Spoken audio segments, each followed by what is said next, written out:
হরে কৃষ্ণ। আজ অধ্যয়ন করব শ্রীমদ্ ভগবদ গীতা যথাযথ প্রথম অধ্যায় বিষাদ যোগ। ওম নমো ভগবতে বাসুদেবায়। ওম নমো ভগবতে বাসুদেবায়।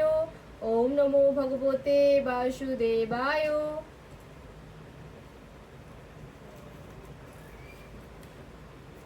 শ্লোক নম্বর 29। বেপথুশ্চ শরীরে মে রোমহর্ষশ্চ জায়তে গাণ্ডীবং স্রংসতে হস্তাং তক্চৈব পরিদজ্জতে।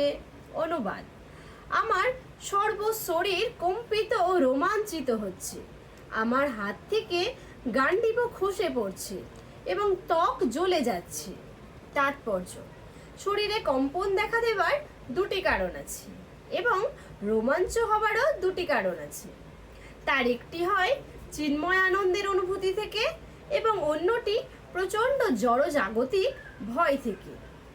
অপ্রাকৃত অনুভূতি হলে কোনো ভয় থাকে না। এক্ষেত্রে অর্জুনের লক্ষণগুলি জড়জাগতিক ভয়ের ফলে অর্থাৎ প্রাণহানির আশঙ্কার কারণে প্রকাশ পেয়েছিল। তার অন্যান্য লক্ষণ দেখেও আমরা তা স্পষ্টভাবে বুঝতে পারি। অর্জুন এতই অস্থির হয়ে পড়েছিলেন যে তার হাত থেকে বিখ্যাত গাণ্ডীব ধনুক খসে পড়েছিল এবং যেহেতু তার হৃদয় দগ্ধ হচ্ছিল তাই তার ত্বকও জ্বলে যাচ্ছিল। এই সমস্ত কিছুরই মূল কারণ হচ্ছে জীবন সম্বন্ধে জড়জাগতিক ধারণা। আজ এ পর্যন্তই। হরে কৃষ্ণ। পরবর্তী শ্লোকের জন্য চোখ রাখুন কৃষ্ণপ্রিয়া ফেসবুক ও ইউটিউব পেজে।